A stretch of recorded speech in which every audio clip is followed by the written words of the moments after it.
من یتق اللہ یجعل لہ مخرج ویرزقہ من حیث لا یحتسب، جو تقوی اختیار کرتا ہے اللہ تعالیٰ اس کو وہاں سے رزق دیتا ہے، اس کو ہر تنگی سے راستہ دیتا ہے، اور وہاں سے رزق دیتا ہے جہاں سے اس کو وہم و گمان بھی نہیں ہوتا۔ حضرت مقداد رضی اللہ تعالیٰ عنہ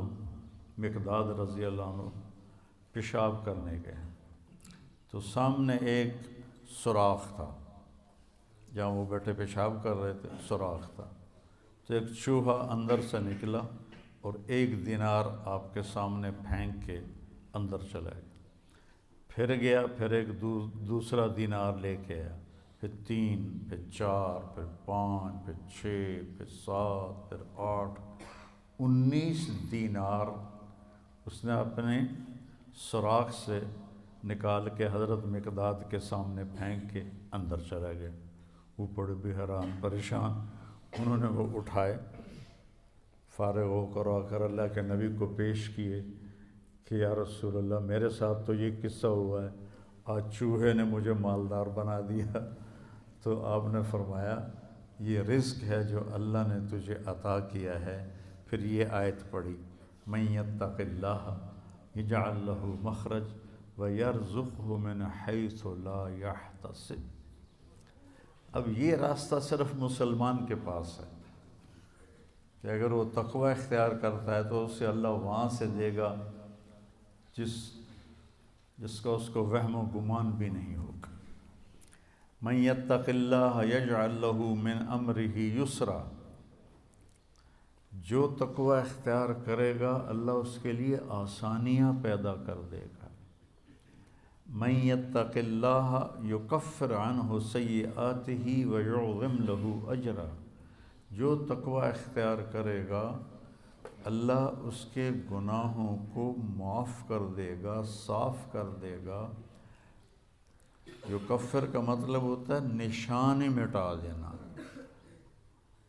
عفا کا مطلب ہوتا ہے چھپا دینا، اور تکفیر کا مطلب ہوتا ہے نشان مٹا دینا۔ اللہ ان کے گناہوں کے نشان مٹا دے گا اور ان کا اجر بہت زیادہ کر دے گا۔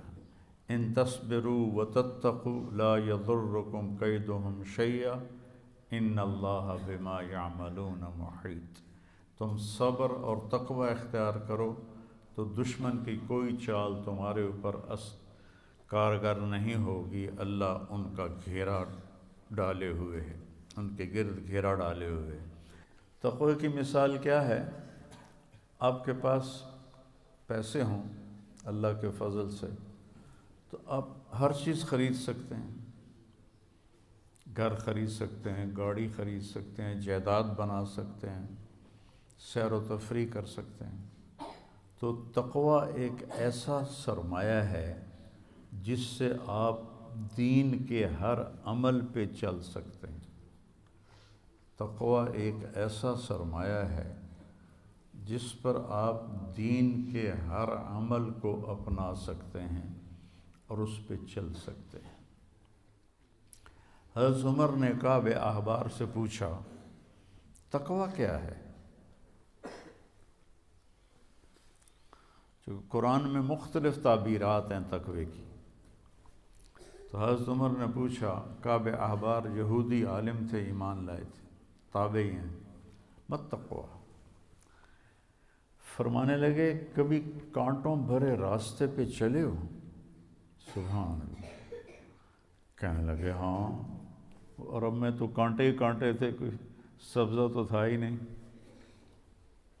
تو کہنے لگے پھر کیا کرتے ہو؟